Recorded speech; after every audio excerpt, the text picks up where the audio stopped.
Good morning everyone. Start करते हैं। Next chapter है बिहारी का। बिहारी जो है ये भक्ति काल के श्रेष्ठ कवि माने जाते हैं।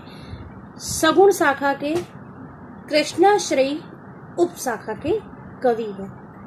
बिहारी ने भी अपनी रचनाओं में राधा कृष्ण की भक्ति का वर्णन किया है। मतलब जहाँ पर कृष्ण की भक्ति सूरदास ने भी की है, ठीक है, उसी तरह मीराबाई ने भी की है, ऐसे ही बिहारी ने भी कृष्ण का ही वर्णन किया है। और ये सगुण शाखा के कृष्णाश्रयी उप शाखा के कवि हैं। ठीक है, बिहारी की एकमात्र रचना है बिहारी सस्सई।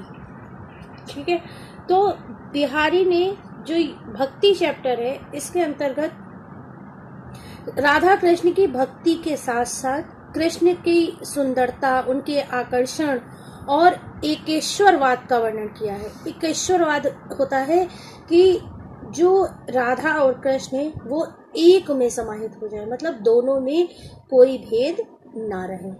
ओके, स्टार्ट करते हैं चैप्टर। चैप्टर स्टार्ट करने से जो लोग चैनल पे नए हैं वो चैनल को सब्सक्राइब कर लेंगे कि आगे आने वाली वीडियो का नोटिफिकेशन आपको मिल सके। ओके, स्टार्ट करते हैं। मेरी भव बाधा हरो राधा नागर सोई, जा तन की झाई परे श्याम हरिद्युत होई।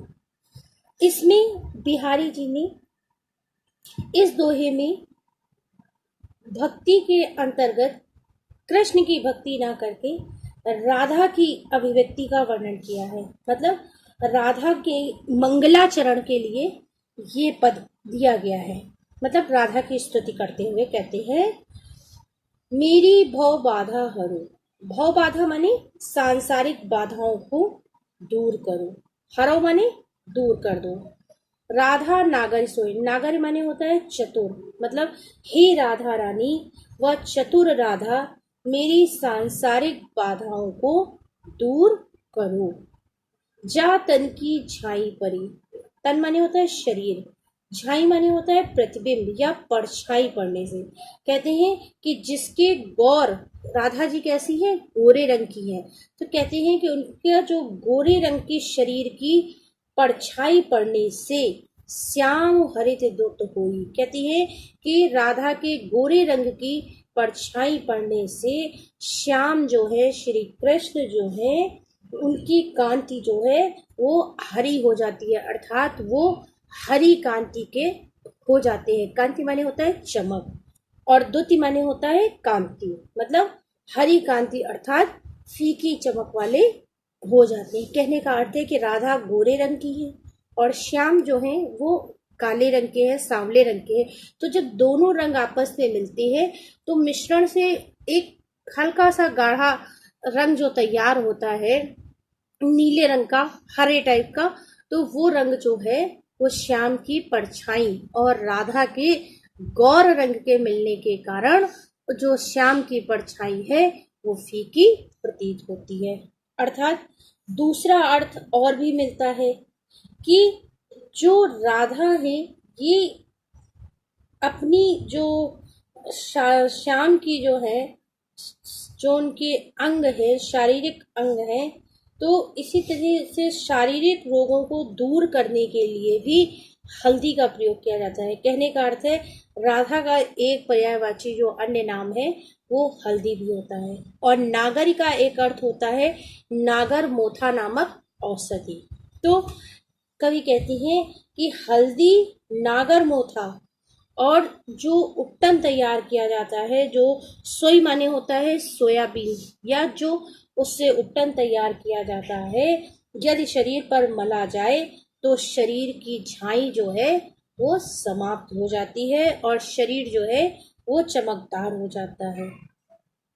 इसी तरह कहते हैं कि जो राधा की परछाई है वो श्याम पर पड़ने से श्याम जो है अत्यधिक नीले रंग के, अर्थात नीले और हरे रंग के मिले हुए प्रतीत होती है। तो कवि कहते हैं कि हे राधा, सारे संसार की भव बाधा दूर करने वाली, आप मेरे कष्टों को दूर करिए। जिस प्रकार गौर शरीर की अर्थात गोरे वर्ण की रंग की शरीर की परछाई पड़ने से श्याम जो है श्री कृष्ण भी हरी कांति के हो जाते हैं, उसी प्रकार हल्दी, नागरमोथा और सोयाबीन जैसी चीजें भी लगाने से चेहरा जो है या जो वर्ण है, रंग है, वो चमकदार हो जाता है। क्लियर है? इस पूरे पद में श्लेष अलंकार था। राधा के दो अर्थ थे, एक से अधिक अर्थ थे। नागर के एक से अधिक अर्थ थे। हरव के अधिक अर्थ थे और हरित दुत कांति के भी कई अर्थ थे। तो इस पूरे पद में जो था श्लेष अलंकार था। इस चीज को स्पेशली ध्यान रखिएगा। ओके, नेक्स्ट पद। मोर मुकुट की चंद्रिकनु यो राजत नंद नंद मनु शशि शेखर की अकस किए शेखर सतचंद। कहते हैं कि मोर मुकुट कौन धारण करता है? श्री कृष्ण धारण करते हैं। कहते हैं कि नंदन के नंद, राजत नंदन नंद, कहते हैं कि जो नंदों के नंद है, नंद के लाल जो श्री कृष्ण है, उन्होंने सिर पर मोर के पंखों से बना हुआ मुकुट धारण कर रखा है। चंद्रिकनु, और कहते हैं उनके मुकुट में जो है चंद्रिकनु अर्थात जो चंद्रमा के आकार की जो है वो चिन्ह लगे हैं, मतलब चांद की आकृति के। चंद्रकन माने चांद जैसी आकृति के चिन्ह लगे हुए हैं। यूं राजत, राजत माने होता है चमकते हैं या सुशोभित होते हैं। कहते हैं कि मुकुट में चांद जैसे चिन्हों को देखकर ऐसा लगता है, मनो मतलब मानो, जैसे शशि शेखर की अकस। शशि माने होता है चंद्रमा, शेखर माने होता है जिसने सिर पर चंद्रमा धारण किया हो, अर्थात भगवान शिव को। कहते हैं कि ऐसा प्रतीत होता है जैसे भगवान शिव का अनुकरण एवं किए शेखर शतचंद। कहते हैं कि ईर्ष्या के कारण कामदेव ने भी सिर पर सैकड़ों चंद्रमा धारण कर लिए हो। शतचंद मतलब सैकड़ों चंद्र धारण कर लिए हो। कहते हैं कि श्री कृष्ण जो है मोर के पंखों से बना हुआ मुकुट धारण कर रखा है। मुकुट में शशि शेखर की अकस, अकस माने होता है प्रतिद्वंदिता या ईर्ष्यावश। कहती है कि ऐसा प्रतीत होता है कि जैसे श्री कृष्ण ने अपने मोर पंखों में शशि शेखर, कहते हैं कि जो श्री कामदेव ने भी अपने जो चंद्रमा है उसको भी सैकड़ों चंद्रमा को धारण कर लिया हो, अर्थात भगवान शिव का अनुकरण एवं ईर्ष्या के कारण कामदेव ने भी सिर पर सैकड़ों चंद्रमा धारण कर लिए हो। इसमें मनु आया है शब्द, ये उत्प्रेक्षा अलंकार है, याद रखिएगा। और यमक अलंकार भी है कि एक बार शेखर का अर्थ यहाँ पर शिव के लिए है और एक बार शेखर का अर्थ यहाँ पर कामदेव के लिए है। ओके, अनुप्रास अलंकार है ही है मोर मुकुट से, अनुप्रास अलंकार। ठीक, नेक्स्ट है सोहत ओढ़े पीतुपट श्याम सलोने गात मनो नीलमणि शैल पर आतप परियो प्रभात।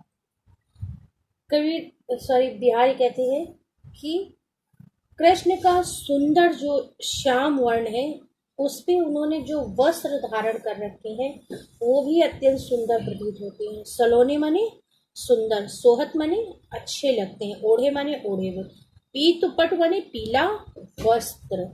बिहारी कहते हैं कि सोहत ओढ़े पीतुपट, कहते हैं कि श्याम जो है श्री कृष्ण जो है उन्होंने अपने शरीर पर पीले रंग का वस्त्र पहन रखा है। श्याम सलोने गात, सलोने माने होता है सुंदर। कहते हैं कि वो श्री कृष्ण जो है, गात माने शरीर, कहते हैं कि उनका शरीर जो है वो अत्यधिक सुंदर और आकर्षक दिख रहा है।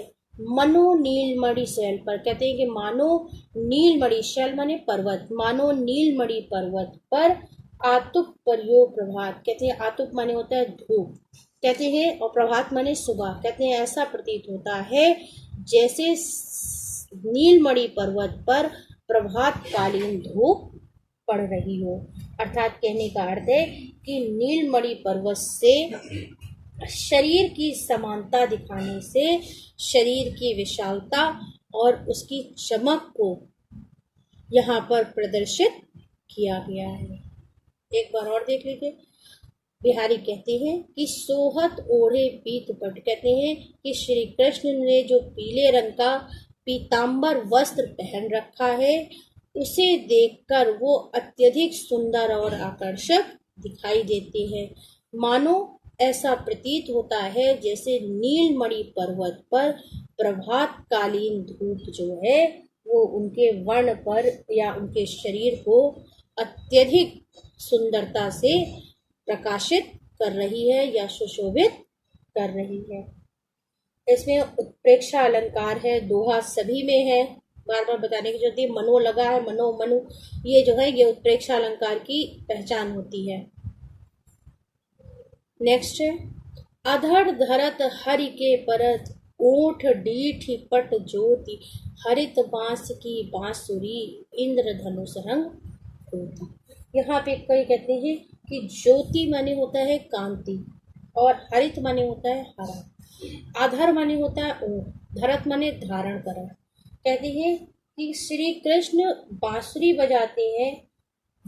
अधर धरत कहते हैं कि जब वे बांसुरी अपने ओठों पर रखते हैं तब बांसुरी पर ओठ मतलब उनके होंठ, डीठ माने दृष्टि, पट माने वस्त्र की कांति पड़ती है। कहते हैं कि जब श्री कृष्ण ओठों से अपनी बांसुरी को बजाते हैं तो उनके ओठों पर उनकी दृष्टि जो है उनके वस्त्रों की चमक दिखाई देती है। अर्थात कहने का अर्थ है कि उनके ओठ, दृष्टि तथा वस्त्र की कांति पड़ती है। हरित बांस की बांसुरी कहते हैं कि उस समय जो उनकी हरे रंग की बांस की बांसुरी है वो इंद्रधनुष के रंगों जैसी प्रतीत होती है। यहाँ पर कवि ने ये दर्शाने का प्रयास किया है कि हरे रंग की बांस की बांसुरी है और पीले रंग के वस्त्र उन्होंने पहन रखे हैं, तो दोनों वस्त्र जब दोनों चीजें जब अपने आप में मिलती हैं तो एक रंग का रिफ्लेक्शन होता है या रंग का जो कॉम्बिनेशन बनता है, जो समूह बनता है, उसको कवि ने यहाँ पर समझाने का प्रयास किया है। कहते हैं कि हे श्री कृष्ण जब ऊँटों पर बांसुरी बजाते हैं तो उनके ओठों की दृष्टि और पीले रंग की जो पट माने वस्त्र, पीले रंग के पहने हुए वस्त्रों की कांति जो है वो हरे रंग की बांस की बांसुरी से मिलकर इंद्रधनुष के रंगों के समान दिखाई देती है। अर्थात ऐसा प्रतीत होता है कि उनकी बांसुरी जो है इंद्रधनुष के रंगों से भरी हुई दिखाई दी है। अर्थात यहाँ पर कवि ने अपनी रंग परिचय का और चित्रकला परिचय का अनूठा संगम प्रस्तुत किया है। ओके, और यहाँ पे जो रस है पता ही है कि पूरे उसमें भक्ति रस है, कहीं श्रृंगार रस भी है। तो कहते हैं कि अनुप्रास है धर धर में, ठीक है, अधर धर अनुप्रास अलंकार है और यमक है, ठीक है। ओके, नेक्स्ट या अनुरागी चित्त की गति समझे नहीं कोई, ज्यों ज्यों बूढ़े श्याम रंग त्यों त्यों उज्ज्वल होई। कहते हैं अनुरागी माने होता है प्रेम, चित्त माने मन, गति माने जो उसका मन की जो गति है, प्रवाह है, समझे नहीं कोई मतलब कोई भी समझता नहीं है। इसमें जो है बिहारी कहते हैं कि श्री कृष्ण से प्रेम रखने वाले मेरे मन की गति को कोई नहीं समझता है। अर्थात राधिका जो है श्री कृष्ण के प्रेम में डूबी है और बिहारी भी कृष्ण के प्रेम में डूबे हैं। तो कवि बिहारी कहते हैं कि या अनुरागी चित्त की, कहते हैं कि श्री कृष्ण से प्रेम रखने वाले मेरे मन की गति समझे नहीं कोई। कहते हैं कि श्री कृष्ण से प्रेम रखने वाले मेरे मन की गति को कोई भी नहीं समझता है। अर्थात कहते हैं कि मैं मन को चाहे जितना रोकूं वो श्री कृष्ण के प्रेम में हमेशा ही व्याकुल रहता है। ज्यों ज्यों बूढ़े श्याम रंग। तो कवि कहते हैं कि जैसे जैसे मेरा जो प्रेम से भरा हुआ मन है ये श्री कृष्ण के रंग में डूबता है, त्यों त्यों उज्जवल हुई। कहते हैं कि जैसे जैसे श्री कृष्ण के प्रेम के रंग में भीगता है वैसे ही यह उज्जवल होता जाता है। अर्थात मेरा मन जो है उनके प्रेम से, उनके स्मरण से मेरा मन जो है वो पवित्र और निर्मल हो जाता है। त्यों त्यों उज्जवल होए, अर्थात मेरा जो है मेरा ज्ञान जो है वो उज्जवल हो जाता है, अर्थात मुझे अच्छे बुरे की परख हो जाती है। कहते हैं कि श्याम रंग में डूबकर उज्जवल होने का मतलब है विरोधाभास, क्योंकि अगर कोई चीज काले रंग में डुबोई जाएगी तो वो उज्जवल कैसे हो सकती है, वो तो काली हो जाएगी। लेकिन यहाँ पे कवि ने बिल्कुल विरोधाभास प्रस्तुत किया है, अर्थात विरोधाभास अलंकार भी है। तो कहते हैं कि मेरा जो प्रेम रूपी मन है, जो ये अनुराग है, प्रेम है, ये श्याम के रंग में जैसे डूबता है त्यों त्यों मैं उज्जवल हो जाता हूँ, अर्थात मेरा मन जो है श्याम के रंग में डूबने पर और भी निर्मल हो जाता है। ओके, यहाँ पर छंद तो दोहा ही है, अलंकार अनुप्रास है, और याद रखिएगा कि ये विरोधाभास अलंकार है। नेक्स्ट है तो लघु या मन सदन में हरि आवे के ही बाट, विकट जटे जो लघु निपट खुटे न कपट कपाट। कहती है तो लघु या मन, कहती है तो लघु माने तब तक, मन सदन मतलब मन रूपी घर, सदन माने होता है घर। कहते हैं कि मन घर, के ही माने किस, बाट माने रास्ता या मार्ग, विकट माने मजबूत, जटे जो सो लग निपट। कहते हैं जो लोग मजबूती से लगे हैं वही निपट सकते हैं। निपटना मतलब अर्थात पार लगना, जो लगे अब तक मतलब जब तक। कहते हैं कि इसमें मन जो है बिल्कुल चंचल होना चाहिए। कहते हैं मन रूपी एक घर है, अगर मन में कोई एक बार घर कर लेता है तो वो फिर घर से बाहर नहीं जाता है। तो कवि कहते हैं कि जब तक जो लगू मतलब जब तक मेरे मन रूपी घर में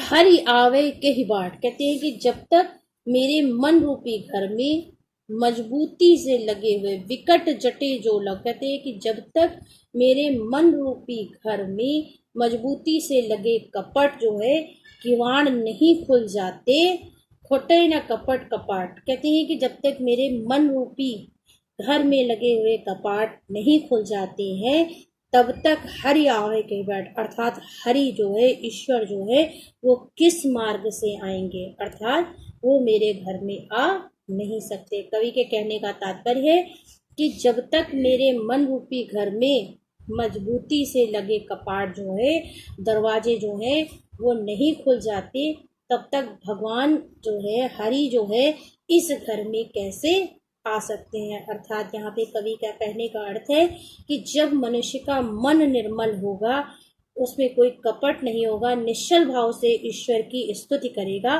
तभी उसे हरि के दर्शन हो सकती है। जगत जानिए जिह सकुल सो हरि जान्यो नाही, ज्यों आँखिन सब देखिए आँखी न देखे जाही। जगत माने होता है संसार, जान्यो माने ज्ञान कराया, जिह सकल माने संपूर्ण। कहते हैं कि जिस ईश्वर ने संपूर्ण जगत का ज्ञान कराया है सो हरि जानियो नहीं। कहते हैं कि उसी ईश्वर को, उसी हरि माने श्री कृष्ण या ईश्वर को, उसी ईश्वर को कोई नहीं जानता है। ज्यों अखियन सब देखे, कहते हैं जिसकी आंखों से सारा संसार देख रहा है, आंख ही न देखी जाए। कहते हैं कि उसी की आंखों को अपनी आंखों से हम नहीं देख पाते हैं। जगत जानियो जिह सकल, बिहारी कहते हैं कि जिस ईश्वर ने मनुष्य को अर्थात तुम्हें संपूर्ण जगत का जनायो माने ज्ञान कराया है, तुमने उस हरि को नहीं जाना, अर्थात उस ईश्वर को ही नहीं पहचाना। ज्यों आँखिन सब देखियो, कहते हैं कि जिनकी आंखों से, जिन आंखों से हम सब कुछ देखते हैं पर अपनी उन्हीं आंखों से हम उस ईश्वर को नहीं देख पाते हैं। कहने का अर्थ है कि संसार का ज्ञान कराने वाले ईश्वर को जानने के लिए मनुष्य को अपनी जो माया के नेत्र हैं उनको हटाकर अपने निर्मल भाव से ईश्वर को देखना चाहिए। नेक्स्ट, जप माला छापा तिलक, सरे न एको काम, मन काचे नाचे वृथा, साचे राचे राम। अब इसमें कबीर ने बिहारी ने वाह्य आडंबर का वर्णन किया है। वाह्य आडंबर मतलब जो लोग भक्ति के लिए दिखावा करते हैं कि बड़ी सी माला पहन ली, तिलक लगा लिया और पूजा आरती की थाली लेके पहुंच गए, तो इस तरह की जो आडंबर है इसका वर्णन करते हुए कहते हैं जप माने जपना, माला माने माला फेरना, छापा माने चंदन मतलब जो टीका लगाया जाता है उसका, तिलक, सरय मतलब धारण करना, एको न काम मतलब कोई भी काम नहीं बना, सरय माने होता है सिद्ध होता है, ना माने एको, मन काचे माने मन कच्चा है मतलब कच्चे मन वाले जो लोग हैं, नाचे माने इधर उधर बेकार में ही घूमा करते हैं, साचे राचे राम कहते हैं कि राम तो सच्चे मन में ही निवास करते हैं। तो बिहारी कहते हैं कि यहाँ पर बाह्य आडंबर का अर्थात भक्ति की आड़ में जो आडंबर है उसका विरोध करते हुए कवि कहते हैं कि भक्ति के मार्ग में बाह्य आडंबर जैसे जपना अर्थात 108 माला इस तरह की मालाओं का जाप करना, लोगों को दिखावे के लिए गले में माला पहनना, अपनी प्रसिद्धि हेतु तिलक लगाना, इस तरह के काम से एक भी मनोरथ, सरे मने सिद्ध कहते हैं कि कोई भी कार्य मनुष्य का पूर्ण नहीं होता है। मन काचे कहते हैं कि जब तक मन कच्चा है तब तक मनुष्य जो है इधर उधर व्यथा ही भटकता रहता है। राम साचे राचे राम कहते हैं कि राम तो अर्थात ईश्वर जो है वो तो सच्चे मन में ही निवास करता है, अर्थात मन जब सच्चा होगा तो ईश्वर के दर्शन जो है वो स्वतः ही हो जाएंगे, अर्थात निष्कपट सच्चे मन से ईश्वर का स्मरण करना चाहिए। तो इसी के संग ये आपका भक्ति चैप्टर कंप्लीट हो गया है बिहारी का। इसके बाद नेक्स्ट में नीति का स्टार्ट करेंगे। नेक्स्ट वीडियो के लिए आप लोग चैनल को सब्सक्राइब कर लीजिएगा कि नेक्स्ट वीडियो का आपको नोटिफिकेशन मिल जाए, और जो लोग भी ये वीडियो देखते हैं वो शेयर कर दिया करें कि क्योंकि अब बोर्ड के एग्ज़ाम्स भी नज़दीक आ गए हैं और आप लोगों को इसको सबका लाभ हो, तो इसलिए आप लोग नेक्स्ट वीडियो के लिए चैनल को सब्सक्राइब कर लीजिएगा। Okay, thank you.